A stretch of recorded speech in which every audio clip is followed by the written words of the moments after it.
안녕하십니까? 네, 로마서 9장입니다.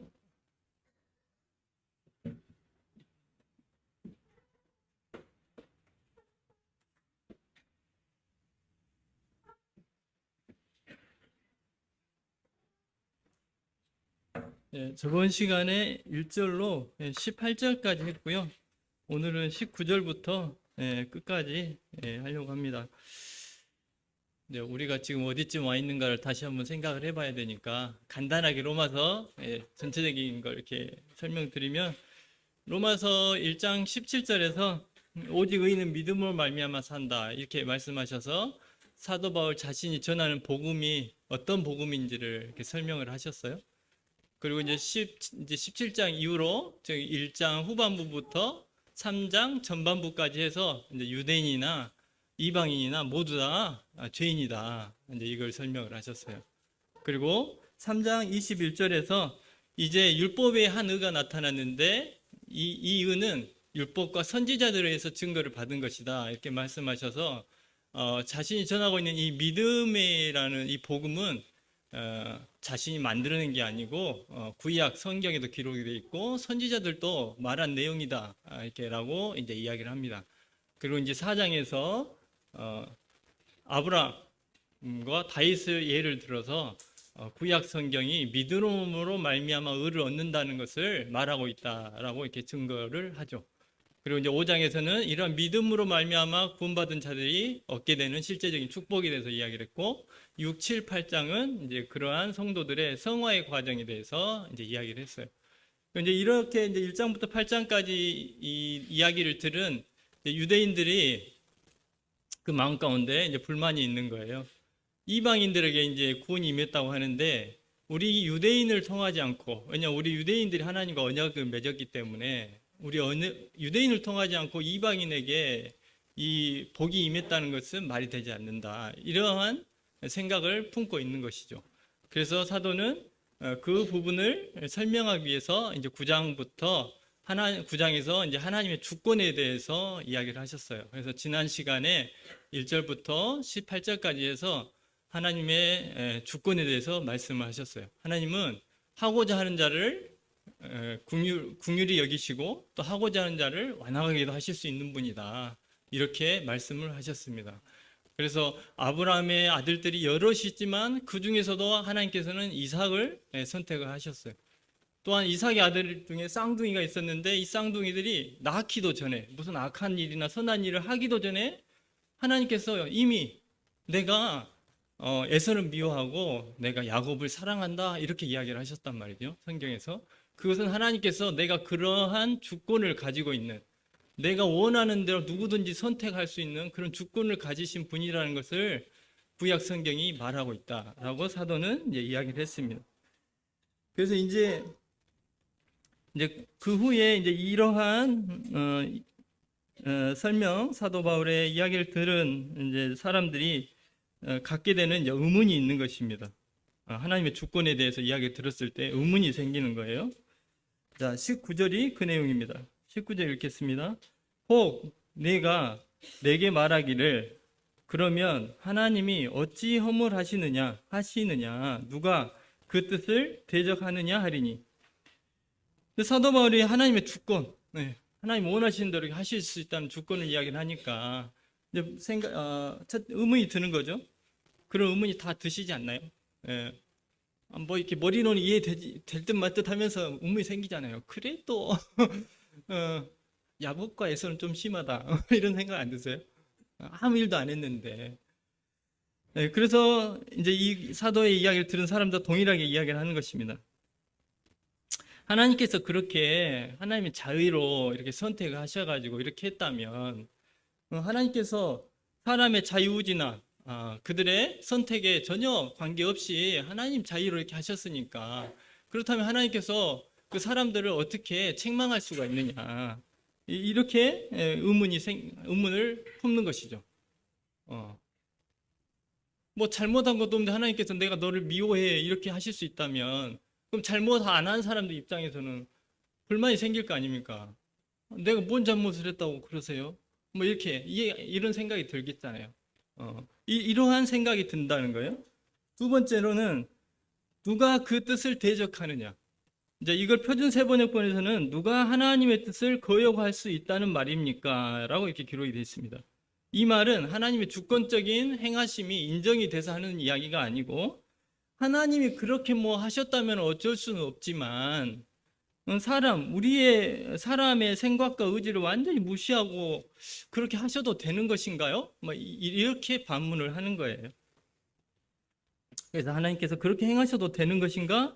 이러한 의문이 사람들 마음 가운데, 특히 유대인들의 마음 가운데 있을 것을 예상하고, 이제 사도가 이제 19절 이후로부터 이제 이거에 대해서 이제 논리적으로 증거를 해 가는 거예요. 그래서 그 논증을 두 가지 의문을 품었기 때문에 두 가지 사실에서 이제 논증을 합니다. 첫 번째는 피조물은 창조주에게 다른 의견을 제시할 그런 위치에 있는 존재들이 아니다를 성경을 가지고 설명을 해 갑니다. 두 번째는 하나님 앞에서 사람들이 얼마나 죄악되었는지를 설명하고, 그런데 하나님께서 그러한 사람들 향해서 오래 참아주시고 긍휼을 베풀어 주셨다, 이 사실을 다시 기억시켜주고, 이 두 가지를 설명하셔서 사람들 마음 가운데는 품은 이 두 가지 의문, 어떻게 하나님께서 주권적으로 이렇게 하셨다면 사람들이 잘못했다고 책망하실 수 있나요? 이 의문. 또 한 가지는 그런다 할지라도 하나님께서 사람들의 뜻을 완전히 무시하고 이렇게 하시는 것은 아니지 않나? 이런 의문, 이 두 가지를 해결해 간다는 것입니다.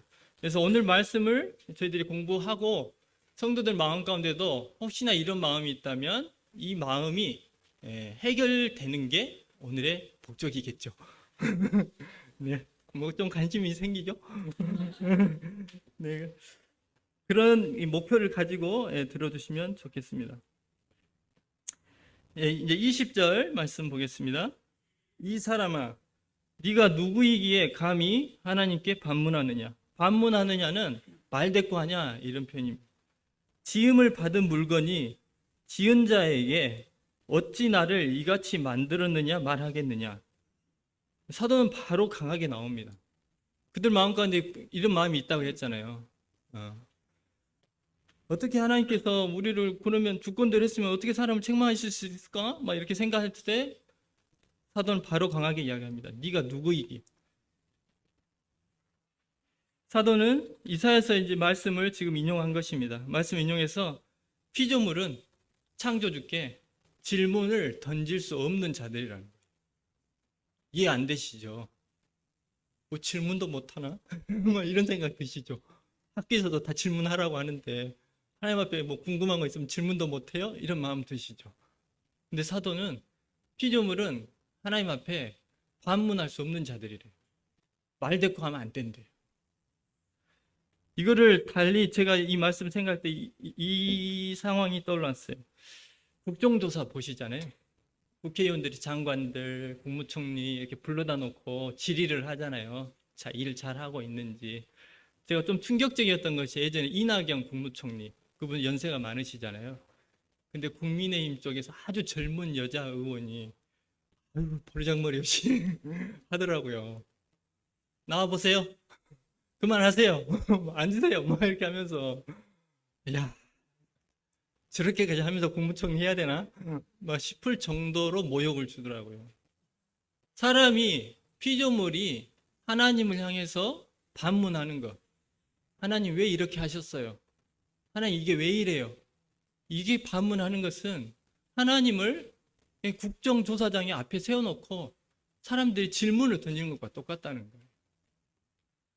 창조주 하나님을 사람들이 다 이렇게 모여있고 창조주 하나님 그 한 분을 세워놓고 질문을 하는 거예요. 하나님 왜 그렇게 하셨어요? 그건 아니잖아요. 그건 말이 안 되잖아요. 이렇게 하는 것과 같다는 것입니다.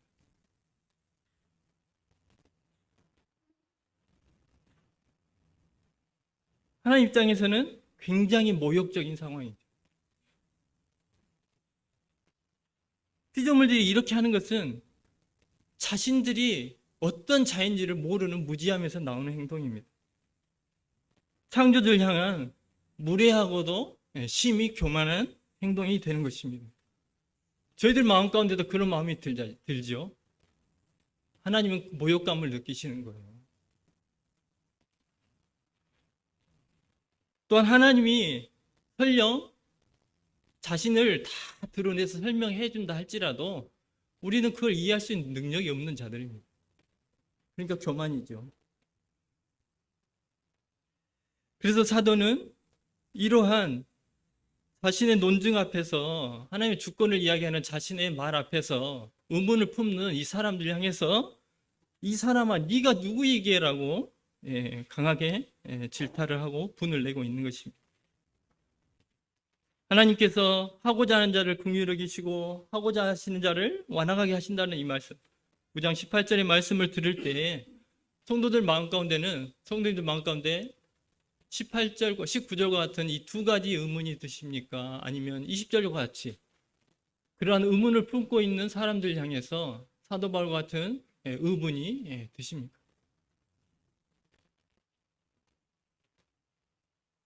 보잘것없는 인생들이 하나님 앞에서 말대꾸하는 것은 그래서 신성모독이 됩니다.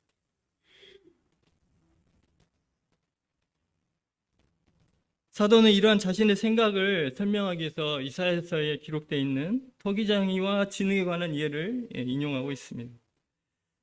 당시에 이스라엘 백성들은 교만해서 자신의 생각을 말씀 위에 두고 하나님 말씀을 무시하면서 살아가면서도 자기들이 하나님을 잘 섬기는 자인 것처럼 위선적인 삶을 살았습니다.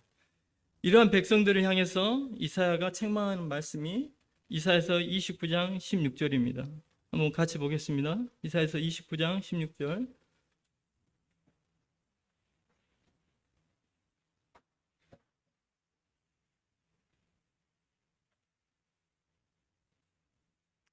저는 우리말 성경으로 읽어드리겠습니다.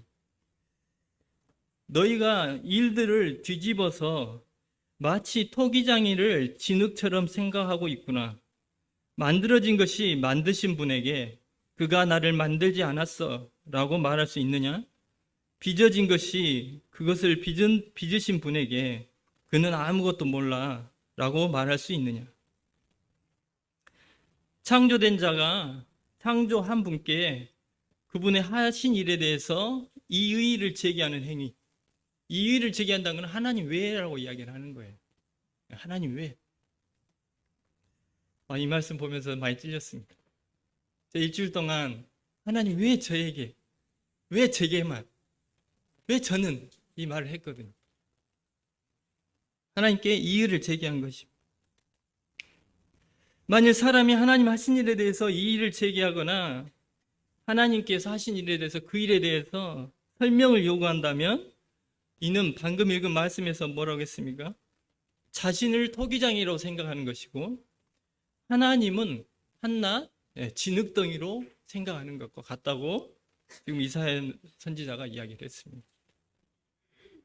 그래서 신성모독이 되는 것입니다. 우리가 하나님 앞에 반문을 던지는 것은 내가 창조주고 하나님은 진흙 한 덩이에 불과한 분이야 라고 말하는 것과 같다는 거예요. 하나님은 그렇게 이야기하셨어요.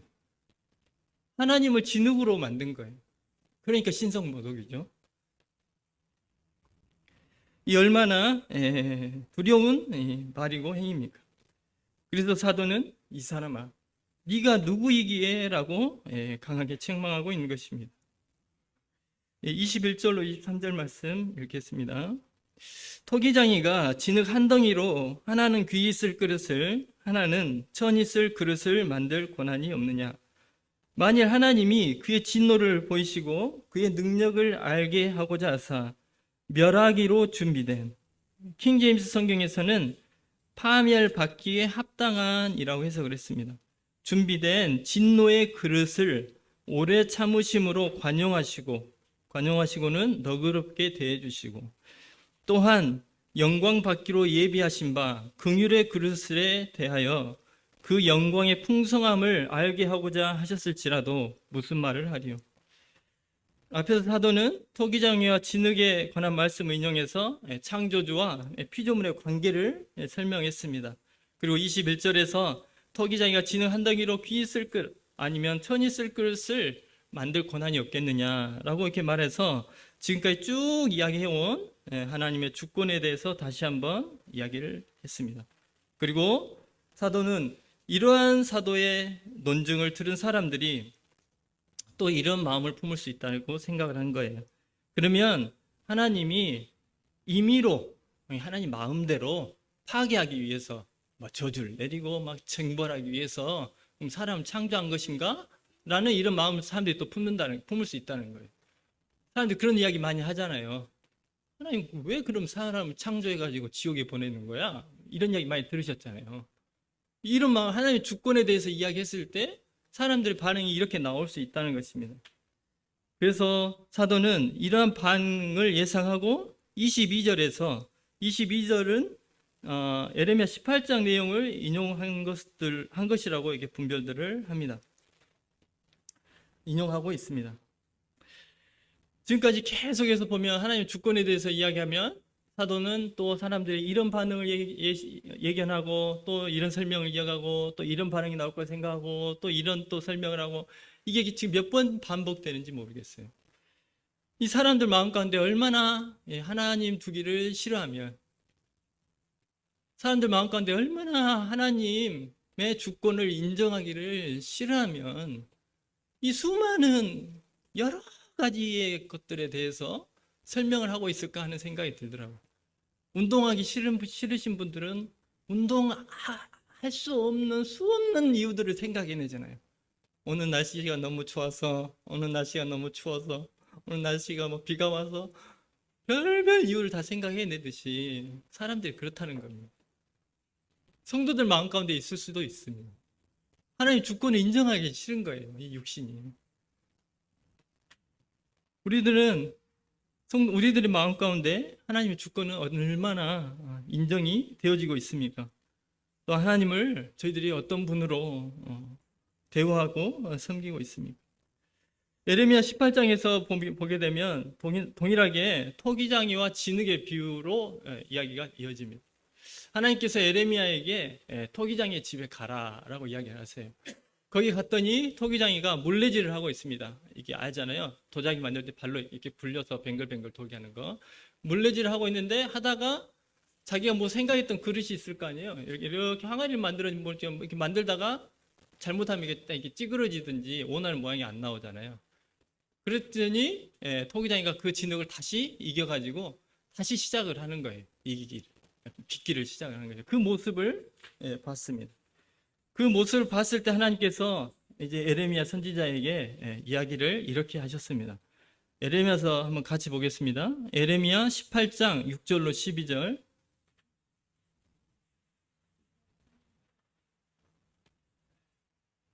찾으셨으면 6절로 12절까지를 다 같이 함께 한번 읽어보겠습니다. 자, 시작.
네.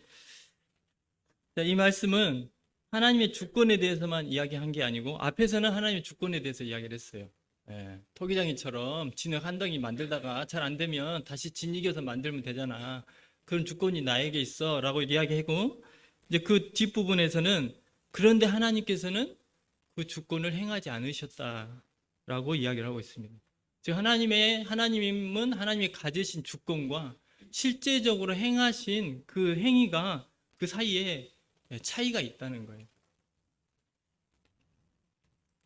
자, 토기장이가 어떤 마음을 구성하고 물려져 하다가 망가지면 다시 진리에서 만드는 게 당연하잖아요. 그래서 하나님께서도 이스라엘 백성들을 선택하시고 그 마음 가운데 품으신 생각이 있으셨어요.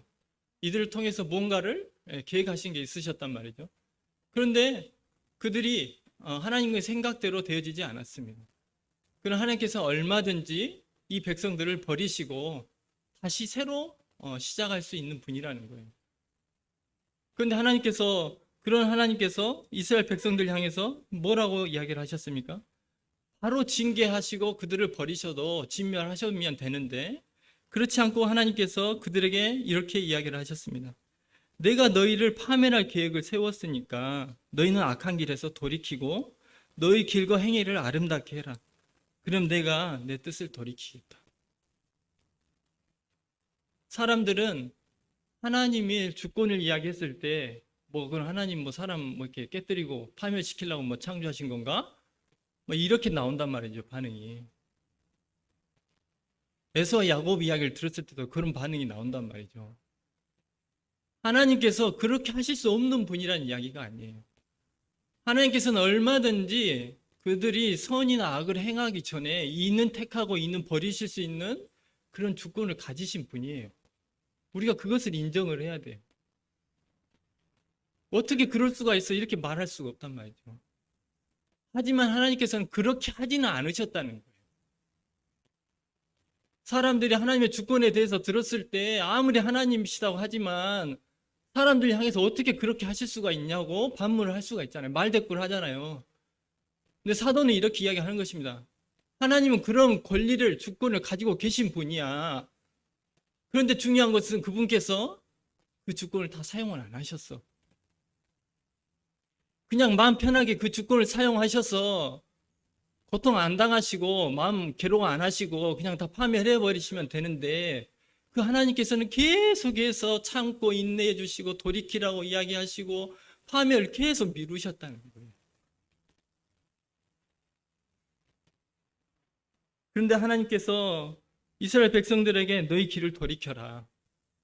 그럼 내가 다시 너희를 쓰겠다. 이렇게 이야기하시는데 그 말 앞에서 이스라엘 백성들이 한 이야기가 뭡니까? 지금 여기서는 헛되니라고 표현되어 있는데 다른 성경에서는 그럴 필요 없다. 이렇게 되어 있습니다. 그렇게 말하는 선지자를 향해서 그럴 필요 없다. 하나님 안 참아 주셔도 돼요. 우리는 그냥 우리 생각대로 살 것이고 그냥 우리 마음에 악한 대로 우리 고집대로 그냥 살게요 라고 대답을 했다는 것입니다.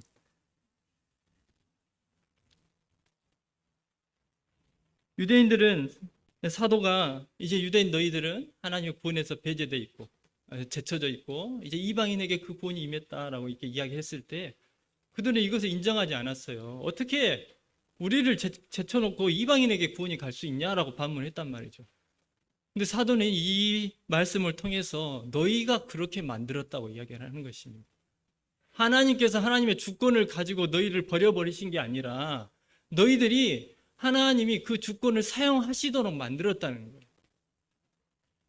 하나님은 얼마든지 버려버리실 주권이 가지고 계세요. 하지만 하나님은 그걸 쓰기를 원치 않으세요. 사람들을 버리기를 원치 않으세요. 죄 가운데 있다 할지라도 그들을 징벌하고 지옥에 보내기를 원치 않으세요. 그래서 계속 돌이켜라 참고 인내하신단 말이죠. 그런데 사람들이 하나님 그럴 필요 없어요. 그냥 저희는 저희들 생각대로 살게요. 제 고집대로 그냥 살게요. 그렇게 했다는 거예요. 이스라엘 백성들. 그래서 하나님이 그 하나님의 주권을 사용하실 수밖에 없는 상황이 벌어진 것입니다. 그러니 하나님에게 무슨 책임이 있습니까? 이스라엘 백성도 하나님의 책임이라고 하고 있는데 사도는 그렇지 않다는 거예요. 다 너희들 책임이라는 것입니다. 마태복음 21장 33절로 46절에 포도원 비유가 기록이 되어 있습니다. 주님께서 이제 십자가에 달리시고자 예루살렘에 마지막에 입성하셨을 때 하신 이야기입니다. 한 주인이 포도원을 만들었어요. 그래가지고 농부들에게 이제 세를 주고 먼 나라로 떠났습니다. 이제 열매를 거둘 때가 돼서 종들을 보내서 이제 열매를 찾았죠. 세를 줬으니까. 그랬더니 그들이 한 행위는 주인이 보낸 종을 심히 때리기도 하고 죽이기도 하고 이렇게 하는 거예요. 세를 내놓지 않고. 그래서 하나님께 그 주인이 이제 더 많은 종들을 보냅니다. 근데 똑같이 행하는 거예요. 그래서 주인이 그러면 이제 내 아들을 보내면 이들이 내 아들은 저렇게 대하지 않겠지 하고 아들을 보냈어요. 그랬더니 이 농부들이 하는 이야기가 이는 상속자니 우리가 그를 죽이고 이 상속 즉 이 포도원을 우리가 다 갖자 이렇게 하고 그 아들을 포도원 밖에서 죽였다고 주님께서 이야기를 했습니다. 그리고 유대인들에게 물었어요. 너희들은 이 악한 농부들을 어떻게 해야 되겠냐라고 이스라엘 백성들이 물었을 때 이스라엘 백성들이 한 대답이 이와 같습니다. 이 악한 자들을 진멸하고 포도원은 제때의 열매를 바칠 만한 다른 농부들에게 새로 줄지니이다 라고 이야기를 했습니다. 주님께서는 유대인들의 상태를 빗대어서 비유를 말씀하셨어요. 그리고 유대인들의 생각을 물었어요. 너희들은 어떻게 생각하냐? 그러니까 진멸해야 된대요. 그리고 이 포도원은 다른 농부들에게 맡겨야 된다고 자기들이 시인을 했습니다. 이 말은 유대인들은 자신들은 하나님 앞에서 진멸을 받아야 될 대상입니다라고 자기들 스스로가 판단한 겁니다. 그리고 자신들이 지금까지 누려왔던 하나님의 백성들이라고 누려왔던 모든 권리들을 다 다른 사람들에게, 즉 이방인들에게 줘야 된다고 자기들이 동의를 한 것입니다.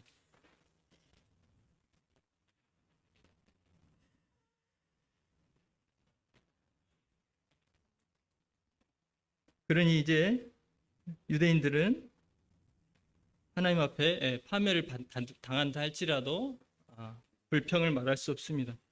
그리고 자신들이 누려왔던 모든 특권이 이방인들에게 넘어간다 할지라도 그들은 하나님을 탓할 수 없는 상황이 된 것입니다. 사도는 22절에서 하나님께서 진노의 그릇에서 오래 참으신 사실을 드러냈고 23절에서는 이제 하나님이 긍휼의 그릇들을 통해서는 그분의 영광의 풍성함을 알리고 계심을 말하고 있습니다. 영광 받기로 예비하신 긍휼의 그릇들이라고 표현하고 있는데 어떤 분들은 이 영광 받기로 예비하신 바 긍휼의 그릇들을 어떻게 보시냐면 하나님이 선택하신 자들, 즉 하나님이 주권적으로 우리가 여태껏 이야기했던 하나님의 주권을 가지고 그들의 행위에 관계없이 주권을 가지고 선택한 자들이라고 분별한 분들이 계셔요. 또 어떤 분들은 그게 아니라 앞에 나와 있는 바로의 예를 들었을 때 바로를 완악하게 하셨다고 했잖아요. 저희들이 출애굽기 말씀을 통해서 봤을 때 하나님께서는 그 바로를 완악하게 하신 이유가 뭐냐면 계속해서 바로에게 기회를 주고 기회를 줬지만 그가 돌이키지 않았어요. 그래서 결국은 그 마음에 원하는 대로 하나님께서 완악하게 두셨어요. 그것을 완악하게 하셨다고 표현했습니다. 그래서 이 전체적인 맥락으로 봤을 때는 바로와 상황과 연결이 되기 때문에 여기서 말하는 영광 받기로 예비하신 그릇들, 긍휼의 그릇들은 하나님께서 은혜로우신 제한이라는 것은 아까 앞에서 말한 대로 너희들이 회개하면 내가 심판하지 않겠다라는 하나님의 이 은혜로우신 제한을 받아들인 자들라고 볼 수 있을 것입니다. 물론 계속 이야기를 했지만 이 두 가지는 분리될 수가 없습니다. 하나님의 주권적인 선택하심과 사람들의 선택에 의해서 자기의 의지를 가지고 하나님의 선택에서 구원을 받게 되는 이 두 가지는 분리할 수 없는 것입니다. 그런데 내용상으로 봤을 때 여기서는 이런 의미로 보는 게 좋다라고 말씀을 드리는 것입니다. 어드만이라는 분은 지금 23절의 말씀을 22절로 23절의 말씀을 이렇게 표현을 했더라고요. 한번 들어보시기 바랍니다. 하나님의 주권은 구원받아야 할 사람을 정죄하는데 행사되지 않고, 자, 하나님의 주권은 구원받아야 될 사람이 있어요. 근데 그 사람을 그냥 구원에서 제외시켜버려요. 이런 데 행사가 되지 않는다는 거예요. 주의해야 될 점은 하나님이 그런 권리가 없다는 게 절대 아닙니다. 하나님은 그런 권리, 주권을 분명히 가지고 계신 분이에요. 하지만 하나님은 구원받아야 될 자들에 대해서 구원해 주지 않으시는 그런 일을 행하지 않으신다는 거예요. 이해되시죠? 버림받아야 할 사람을 구원하는 결과를 가져온다. 하나님의 주권은 버림받아야 될 사람을 구원하는 결과를 가져옵니다. 하나님은 얼마든지 그냥 즉시로 버리셔도 되는 주권을 가지고 계신데 하나님께서는 그 주권을 사용하지 않으시고 도리어 인내하시고 참아주시고 계속해서 기회를 주시고 긍휼을 베풀어 주신다. 그래서 결국에는 그들이 회개할 수 있는 기회를 줘서 구원받을 수 있도록 하시는 분이라는 것입니다. 하나님은 멸망당할 진노의 그릇은 예비하지 않지만 하나님께서는 누구를 향해서 미리 너는 지옥 갈래, 너는 지옥 갈래, 너는 지옥 갈래 이렇게 미리 정하시지 않는다는 거예요. 이런 주권이 없다는 이야기가 절대 아닙니다. 주권은 있지만 그렇게 하시지 않는다는 거예요. 영광 받을 그릇들은 예비하신다. 구원받을 그릇들은 예비하신다는 거예요. 이게 또 이상하게 들릴 수 있죠. 구원받을 그릇들을 예비하신다는 것은 결론은 멸망받을 사람들 예비하신 거 아니야? 이렇게 또 생각하실 수 있잖아요. 이 의미는 뭐냐면 이 두 가지는 항상 같이 일을 하는 것이기 때문에 우리 성도들 입장에서 구원받고 나서 뒤돌아보면 하나님께서 나를 이렇게 인도해 주셨구나, 나를 선택해 주셨구나 이런 고백을 할 수밖에 없습니다. 제가 올산교회 옆에서 태어난 거, 올산교회가 있는 그 동네에서 제가 태어나고 자란 거, 그래도 저는 안 갔지만 4학년 때 담임선생님이 김민주 선생님인데 그 선생님 복음을 듣고 저를 강요해서 가게 하신 거, 강요했는데 저는 또 가려고 했는데 안 갔지만 그 다음에 주에 가니까 또 가라고 강요하신 거, 또 그래서 어쩔 수 없이 갔지만 그 안에 쑥스러워서 들어가지 못하고 그 입구 쪽 저 멀리서 이렇게 끼웃끼웃 하고 있을 때 어떤 주일학교 선생님이 저를 보고 이리 와 이렇게 불러주신 거, 그 하나라도 틀어졌으면 제가 그 복음을 못 들었을 수 있어요. 지금 생각해 보면 하나님께서 이런 것들을 다 예비해 두시고 저를 인도해 주셨구나, 날 택해 주셨구나 이런 마음이 드는 것이죠. 그것을 표현한 말씀이라 생각이 됩니다. 24절. 자, 이 그릇, 즉 긍휼의 그릇은 우리니 곧 유대인 중에서뿐만 아니라 이방인 중에서도 부르신 자니라. 이 중에서란 말이 좀 중요한 것 같습니다. 중에서라는 것은 전부가 아니라는 거예요. 중에서를 반대로 생각하면 전부가 아니라는 거예요. 이스라엘 사람 전부를, 이방인 전부를 부르신 게 아니라는 거예요. 그래서 사도는 긍휼의 그릇은 유대인과 이방인 중에서 불러냈다고 이야기를 하고 있습니다. 이는 유대인은 유대인이기 때문에 다 부르심을 받았다는 이야기도 아니고, 이방인은 이방인이기 때문에 부르심을 못 받았다는 이야기도 아니고, 이방인은 이방인이기 때문에 다 부르심을 이제 받게 되었다는 그런 의미도 아니라는 것입니다.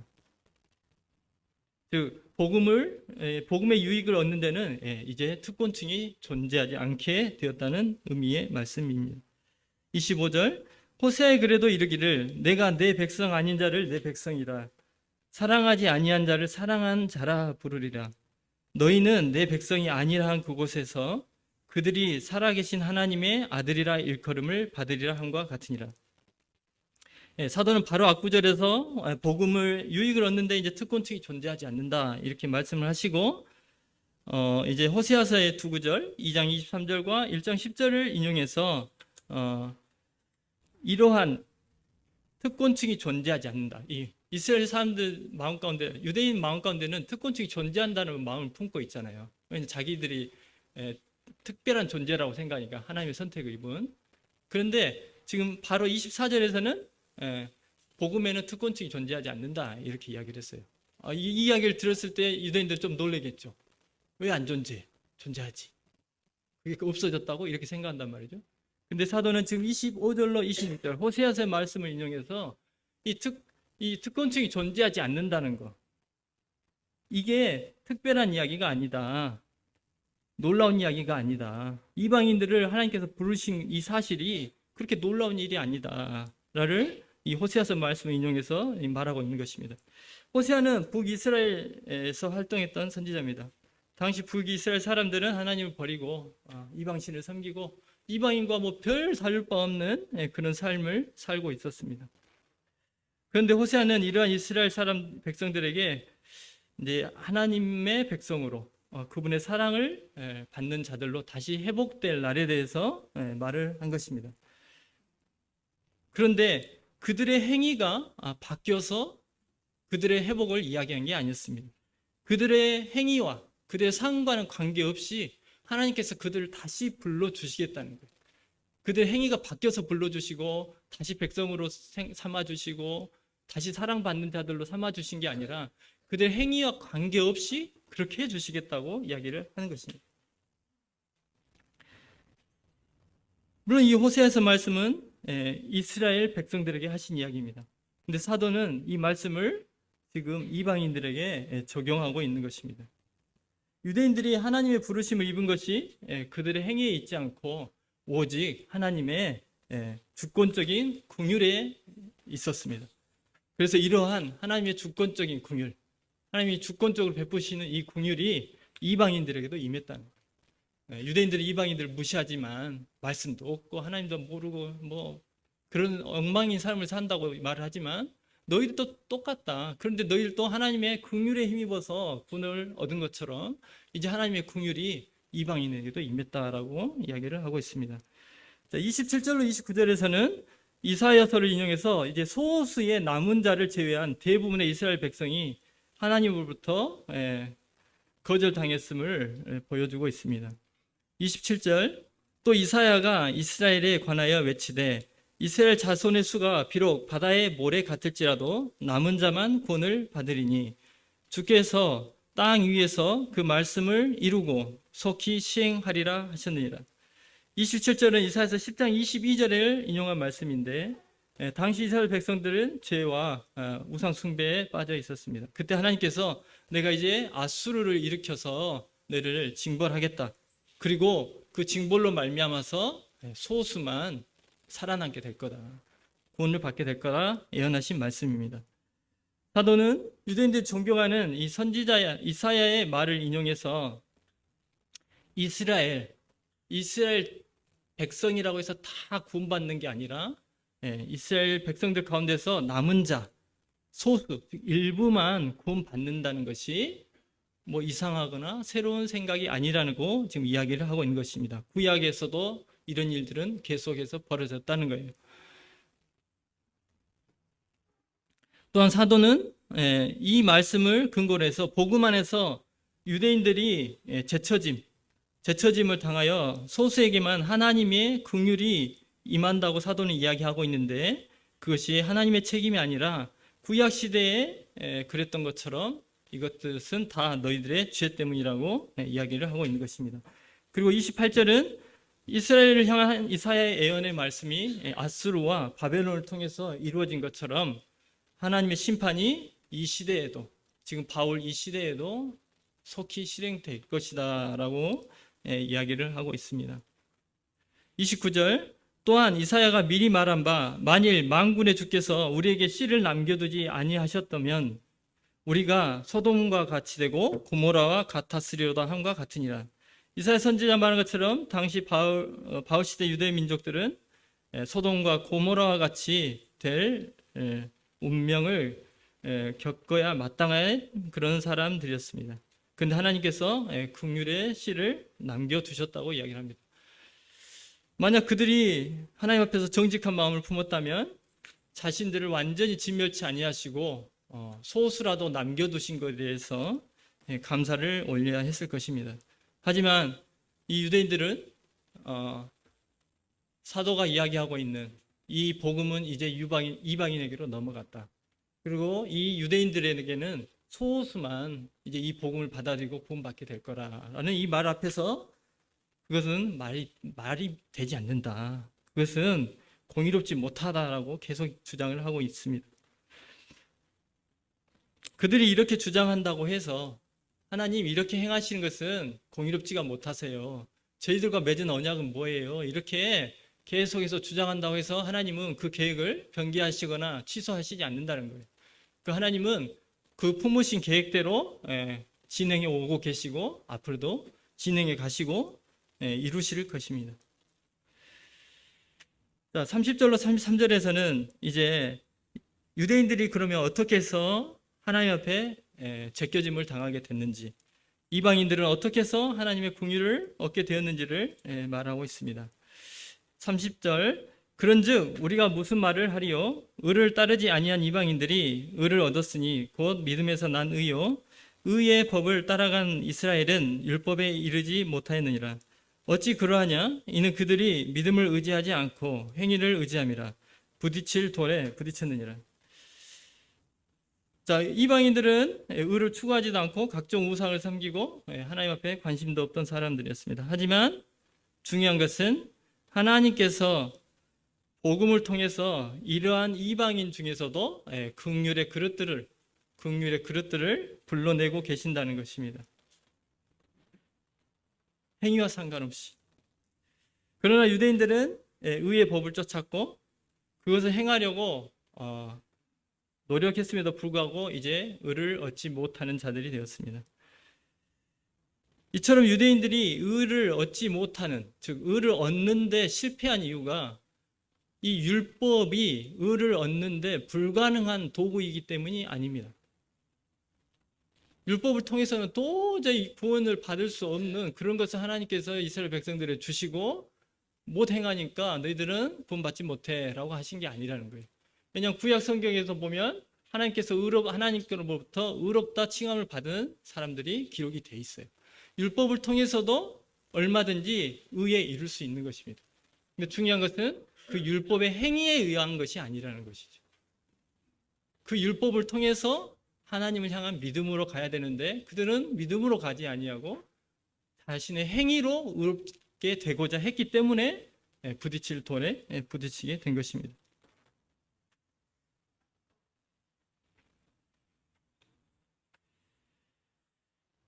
그들의 열심이 그들을 넘어지게 만든 것입니다. 그들이 부딪혀서 넘어진 돌은 바로 예수 그리스도입니다.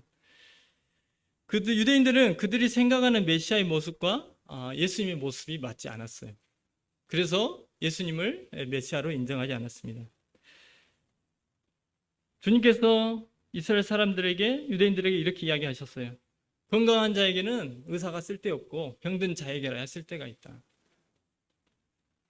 이스라엘 사람들은 자신들의 율법의 의로, 율법을 행한 그 의로 자신이 의롭다고 생각을 한 거예요. 자기가 의인이라고 생각을 했어요. 근데 예수님이 오셔가지고 계속 유대인들의 죄를 지적을 해요. 그러니까 예수님을 메시아로 생각할 수가 없죠. 즉 유대인들은 자신들의 생각과 고집대로 행동함으로 넘어지게 된 것입니다.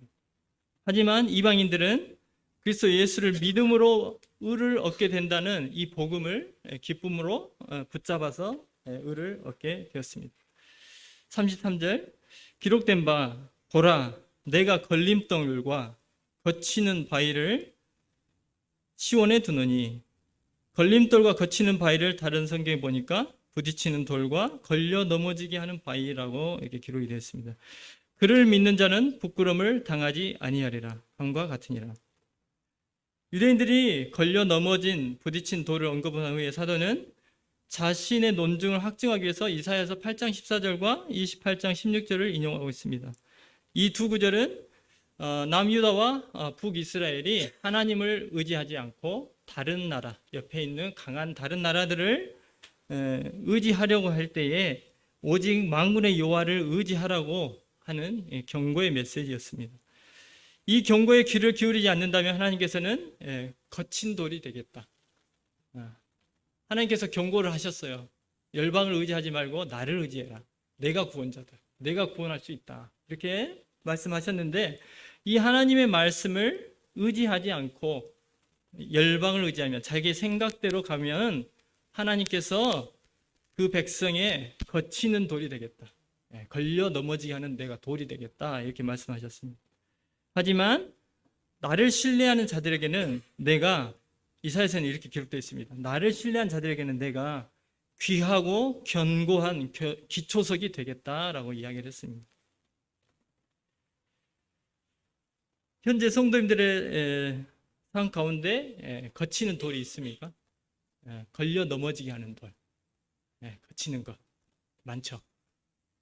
뭐 직장 동료도 있고 자식도 있고 많잖아요. 금전적인 문제, 직장 문제 뭐 많잖아요. 거친 돌들, 옆에 있는 성도 거친 돌들이 많잖아요. 그 거친 돌 때문에 얼마나 힘들어요.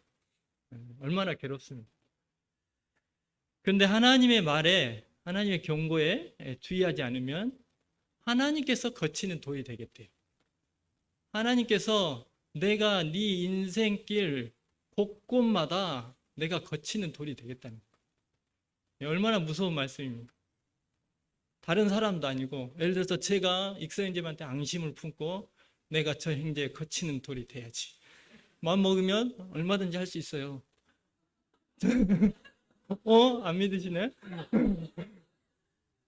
저녁에 몰래 가서 차 펑크 내놓고 막 악성 루머 막 퍼뜨리고 거치는 돌이 될 수 있잖아요. 저도 그런 능력이 있습니다. 괴롭게 할 수 있는 능력이 있어요. 이선님 뭐 참는다고 참겠지 얼마나 괴롭겠어요. 제가 계속 시시로만 가지고 막 딴지 걸고 하면 얼마나 힘들겠어요. 하나님 그렇게 하시겠대요. 하나님의 경고를 듣지 아니하면 내가 너의 거치는 돌이 되겠다고 이야기를 하십니다.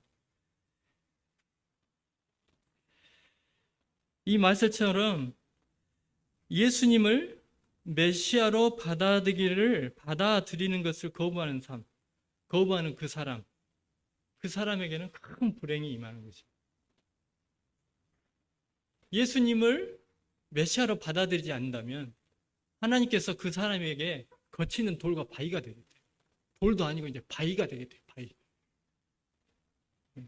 얼마나 힘들겠어요.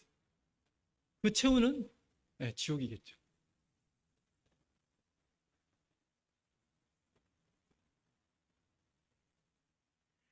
하지만 예수님을 받아들인 자에게는 하나님께서 대신에 그의 반석이 되겠다고 이야기하십니다. 너희가 나의 아들 예수를 너의 구주로 영접하면 하나님인 내가 너에게 있어서 귀하고 존귀한 기초석, 네가 설 수 있는 그런 기초석이 되겠다고 하나님은 축복을 약속해 주셨습니다. 여기 계신 분들 중에 아직도 예수 그리스도를 나의 구주로 영접하지 못하신 분이 계시다면 이 말씀을 마음에 두셨으면 좋겠습니다. 예수님을 선택하고 하지 않는 것은 자신의 자유라고 말할 수 있겠지만 그 선택에 따라서 엄청난 결과가 있는 것입니다. 하나님께서 나의 걸림돌이 되신다니 얼마나 무서워요. 생각해보세요. 사람이 나의 걸림돌, 직장에서 나를 괴롭히는 상사 한 명만 있어도 자살하는 사람들이 있잖아요. TV에 보면. 초등학교 교사 자살하잖아요. 학부모의 괴롭힘 때문에. 별거 아니라고 생각될 수 있지 않습니까? 그냥 뭐 퇴직해버리면 되지. 학교 떠나버리면 되지. 근데 먹고 살아야 되니까. 어쩔 수 없이 붙어 있으니까 힘든 거예요. 그런 학부모 한 사람 때문에도 자살을 하잖아요. 그 거친 돌 하나 때문에. 근데 하나님께서 나의 거친 돌이 된다는 거예요. 나를 넘어지게 하는 바위가 되시겠대요. 얼마나 무서운 말씀입니까? 그러나 나의 마음을 조금만 돌려서 그 예수님을 나의 구주로 영접하면 하나님께서 나의 귀하고 존귀한 기초석이 되시겠다 하십니다.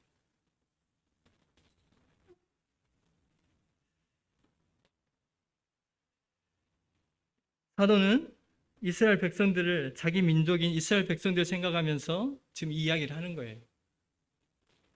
하나님께서 이제 너희를 우리 민족을 이제 제쳐 놓으시고 이제 소수만 이제 구원받을 수 있는 상황이 됐다. 하지만 하나님께서는 여전히 예수 그리스도를 영접하기만 한다면 너희들의 기초석이 되겠다고 말씀하신다. 근데 여기서도 이 마지막 선택의 순간이 여기서도 너희들이 예수 그리스도를 배척한다면 하나님이 너희들을 넘어뜨리는 돌과 바위가 되실 것이다. 그 후에는 더 이상 기회가 없다. 라고 이야기를 하고 있습니다. 네, 오늘 말씀은 여기까지 마치고 기도하겠습니다.